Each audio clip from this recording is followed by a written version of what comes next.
وعن عائشة رضی اللہ تعالی عنہ قالت کان رسول اللہ صلی اللہ علیہ وسلم یصلی الضحى اربعا ویزید ما شاء اللہ.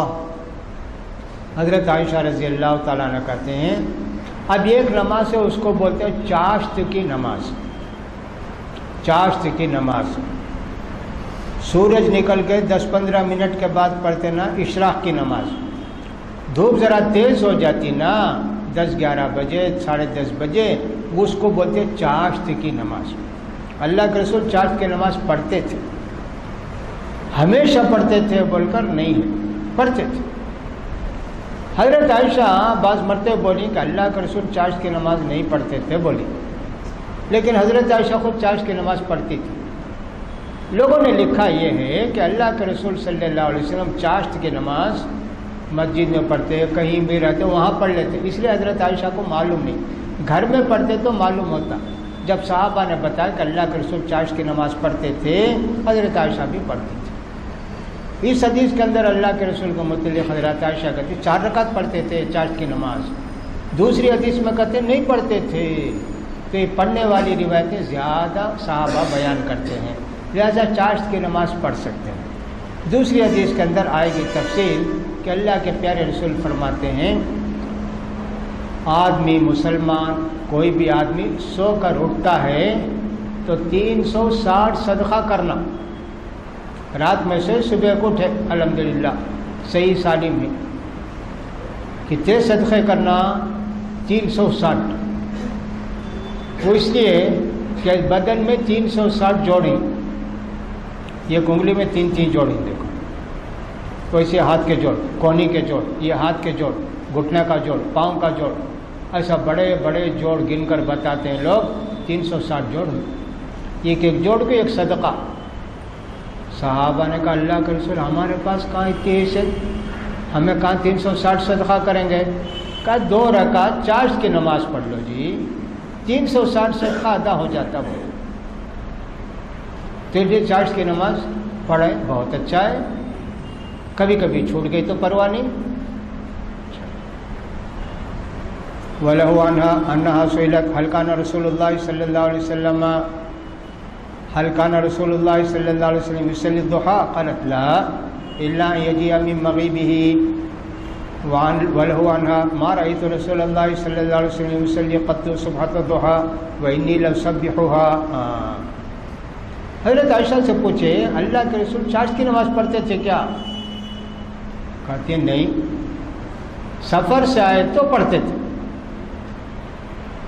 دوسری روایت میں ہے کہ اللہ کے رسول چاشت کی نماز نہیں پڑھتے تھے, میں پڑھتی ہوں. اچھا معلوم ہونے سے پڑھی. چاشت کی نماز سفر سے آ کر پڑھنے کا کیا مطلب ہے؟ اللہ کے پیارے رسول صلی اللہ علیہ وسلم جہاد کو جاتے, رات میں گھر کو نہیں آتے. رات کے 2 بجے مدینہ کو آ گئے تو اللہ کے رسول ہوتے نہیں بھی کوئی نہیں جانا گھر کو. 8 بجے آ گئے, نہیں جانا جی, سب یہیں رہو, صبح کی نماز پڑھ کر گھر کو جائیں گے. اب اس وقت سب کو معلوم ہو جاتا, عورتوں کو, ہاں آ گئی جہاد کر کے سب لوگ. اب وہ عورتیں نہا دھو کر تیار رہتی. تو اس لیے اللہ کے پیارے رسول صبح آنے کے واسطے بولے. اب لوگ کہاں تھے وہیں فجر پڑھ لیے نا, گھر کو آنے تک ٹائم ہو جاتا چاشت کی نماز کا.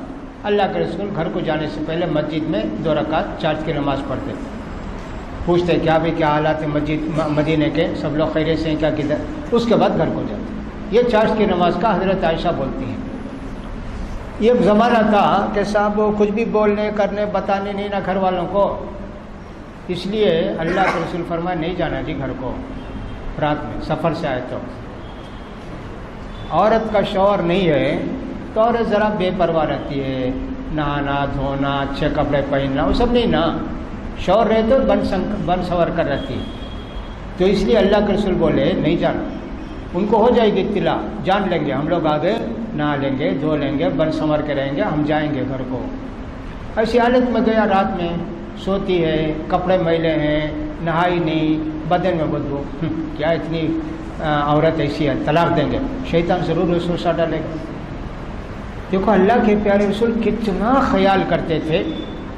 اس لیے ایک عورت کو، ایک بیوی کو اپنے شوہر کے لیے بناؤ سنگار کرنا، خوشبو لگانا، صاف ستھری رہنا، یہ ہمارے پیارے نبی کی تعلیم۔ جہاد سے آ کر بولتے نہیں جانا اپنے گھر کو۔ حضرت جابر کو بہت ضرورت پڑے گی، اللہ کے رسول میری بیوی کو درد شروع ہو گیا زچگی کا، مجھے اجازت دیتے کہ اللہ کے رسول؟ اچھا تم بھی تمہاری بیوی جاؤ۔ بیوی کے پاس آ کر بولے ہاں اجازت مل گئی اللہ کے رسول، نہیں اب درد نہیں ہے، ہم بھی صبح کو جائیں گے۔ دیکھو انہوں بھی صبح کو گئے، بیوی ساتھ رہ کر بھی صبح کو گئے۔ تو ہمارے پیارے نبی کی یہ تعلیم ہے۔ حضرت عبداللہ بن عباس کہتے ہیں میری بیوی میرے واسطے بناؤ سنگار کرتی، میں بھی بیوی کے پاس رہتا ہوں بناؤ سنگار کر لیتا۔ کتنے لوگ ایسے ہوتے نا، صاحب آئے بیپار کر کے تیل کی بات سے، مرچی کی بات سے ایسے آ جاتے، نہیں جی اس کا سب خیال کرنا۔ شیطان تلاش کرتے رہتا کہاں تمہارے دل کو بگاڑیں، بیوی کے دل کو بگاڑیں، تمہارے دل کو بگاڑیں، سب سوچتے رہتا ہے نا، اس لیے اس کا خیال کرنا چاہیے۔ بہت ساری حدیثوں میں ویسے آیا ہے سب بیوی بناؤ سنگار کر کے شوہر کے ساتھ رہے۔ ہمارے یہاں رواج ایسا ہے کہ بیوی گھر میں رہتی ہے جیسے بولتے ہیں نا کام والی کی طرح رہتی ہے۔ شادی کو جانا ہے 60 سال کی بوڑھی بھی 25 سال کی جوان بن کے جاتی، یہ کیا طریقہ ہے؟ وہ کرنا چاہیے شوہر کے واسطے، باہر جانے کے واسطے سب کرنے کی اجازت بھی نہیں شریعت کے اندر کہ صاحب ایسے بناؤ سنگار کر کے لوگوں کو بتاتے ہوئے خوشبو لگا کے پھول لگا کے جاؤ، عورتوں کی اجازت نہیں۔ جا سکتے ضرورت پر سادہ لباس میں جا سکتے ہیں، اور وہ بھی یہ کہ صاحب اچھا ڈریس پہن کے خوشبو لگا کے ہرگز نہیں جانا، کالج کی لڑکیاں ہوں یا کہ صاحب کوئی دوسری ہوں کے لیے، ہاں شوہر کے لیے سب کرنا چاہیے، ایسے ہونا چاہیے۔ ہماری عورتیں سمجھتی نہیں ہیں، ہم نے یو پی میں دیکھا، یہاں دیکھا، ہر جگہ دیکھا کہ عورتیں بیوی کے واسطے بناؤ سنگار نہیں کرتی ہیں۔ باہر جانے کا تو اللہ اکبر 5 بجے جانا ہے تو 3 بجے سے ریڈی ہوتے ہوتے ہوتے 2 گھنٹہ لگائیں گے۔ 3 بجے ہے جائیں گے بولے تو 5 بجے آٹو کو بولنا، ٹیکسی کو بولنا 5 بجے آؤ، کہ تو 2 گھنٹہ لگتا، ادھر کھلائے ادھر کرے، یہ کرے وہ کرے۔ اللہ بہرحال اللہ کے رسول اتنا خیال کرتے تھے سب ایک دوسرے کے ساتھ محبت پوری ہو جائے، اس کا خیال کرنا چاہیے۔ بہت ساری حدیثیں آئیں گے انشاءاللہ، کبھی پڑھیں گے ان کو۔ اور زید بن ارقم رضی اللہ عنہ ان رسول اللہ صلی اللہ علیہ وسلم قال صلاۃ الاوابین حین تربض الفصال، رواه ترمذی۔ نبی کریم صلی اللہ علیہ وسلم نے فرمایا اوابین کی نماز، اللہ کی طرف توبہ کر کے رجوع ہونے والے نیک بندے کی نماز ذرا دیر سے پڑھنا، سورج نکلتے ہی نہیں، سورج نکل کے ذرا زمین گرم ہو جاتی نا تب پڑھو بولے، اس کو چاشت کی نماز۔ سورج نکل کے 10-15 منٹ کے بعد پڑھتے نا اس کو اشراق کی نماز، سورج نکل گیا نا اس کی نماز۔ عن انس رضی اللہ عنہ قال قال رسول اللہ صلی اللہ علیہ وسلم من صلی الضحى 12 رکعت بنى اللہ له قصرا فی الجنۃ۔ نبی کریم صلی اللہ علیہ وسلم نے فرمایا، حضرت انس کہتے ہیں جو آدمی کے چاشت کی نماز 12 رکعت پڑھے گا اللہ تعالیٰ اس کے لیے جنت میں ایک محل بنائے گا۔ یہ ام حبیبہ کی حدیث آئی، ایک دن کو 12 رکعت سنت پڑھے تو اللہ اس کے لیے محل بنائے گا جنت میں، صحیح حدیث ہو۔ یہ حدیث ہے نا کہ ایک دن میں 12 رکعت پڑھے تو اللہ تعالیٰ ان کے لیے جنت میں محل بنائے گا، یہ حدیث ضعیف۔ چاشت کی نماز کا ثواب ہے، لیکن 12 رکعت اللہ کے رسول پڑھے کیا؟ معلوم ہوتا ہے کہ زیادہ 4 پڑھتے تھے یا 2 پڑھتے تھے۔ مکہ جب فتح ہوا، ام ہانی کے گھر کو آئے، نہائے، نہا کے 8 رکعت نماز پڑھے اللہ کے رسول، وہ بھی چاشت کا ٹائم تھا۔ تو لوگوں نے یہ سمجھا کہ چاشت کی نماز پڑھے اللہ کے رسول۔ امام ابن تیمیہ رحمۃ اللہ علیہ کہتے ہیں نہیں، وہ مکہ فتح ہونے کی نماز تھی، فتح کی نماز تھی، چاشت کی نہیں۔ چاشت کی 2 پڑھو 4 پڑھو ٹھیک ہے، ایسے ان کا خیال ہے، لہذا اس کا بھی خیال کریں ہم۔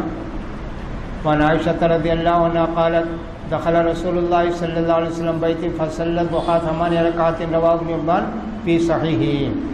حضرت عائشہ رضی اللہ تعالیٰ عنہ کہتی ہیں کہ نبی کریم صلی اللہ علیہ وسلم ایک بار گھر کو آ کر 8 رکعت پڑھے. وہ ٹائم تھا چاشت کا. اب دیکھو حضرت عائشہ سے کتنی حدیث آئی. ایک حدیث آئی کہ اللہ کے رسول چاشت کی نماز نہیں پڑھتے تھے، میں پڑھتی ہوں. دوسری حدیث حضرت عائشہ سے یہ آئی اللہ کے رسول چاشت کی نماز نہیں پڑھتے تھے، سفر سے آئے تو پڑھتے تھے. ایک حدیث وہ آئی.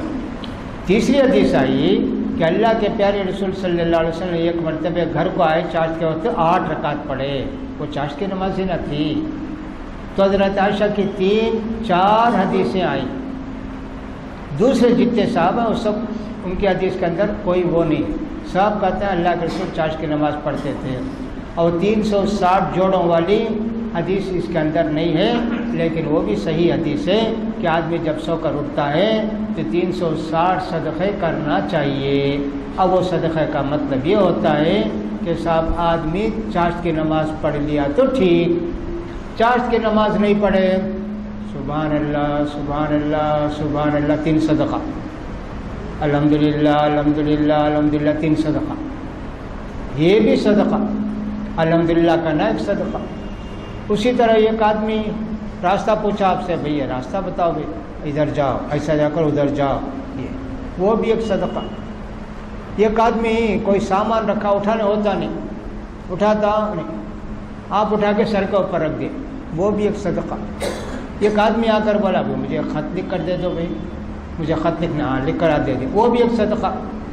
ایک آدمی فارم بھرنے بولا، بھائی یہ فارم ذرا بھر کے دے دو، آپ لگنا پڑے، لکھے پڑے آدمی ہے، وہ بھی ایک صدقہ. ایک آدمی کو ہنر سکھا دیا، اب اسے سوئی تاگا وہ کیسا سیتے معلوم نہیں، اسے بتایا دیکھو جی یہ ایک چھوٹا سوراخ ہے، اس میں تاگا ڈالو، ایسا سیتے. یہ ہنر سکھا دیے سینے کا، وہ بھی ایک صدقہ. جیسے کاجا اٹھانے کا سکھا دیے یا کیسا پیوند کا سکھا دیے، وہ بھی ایک صدقہ. اور تصنع الاخرقہ، اجڑ آدمی جو جانتا نہیں اس کو ایک فن سکھا دیا، ہنر سکھا دی، وہ صدقہ. ہماری شریعت کے اندر ماشاءاللہ ثواب ہی ثواب، ہر کام کے لیے ثواب حاصل کرنے والے لوگ نہیں رہ گئے.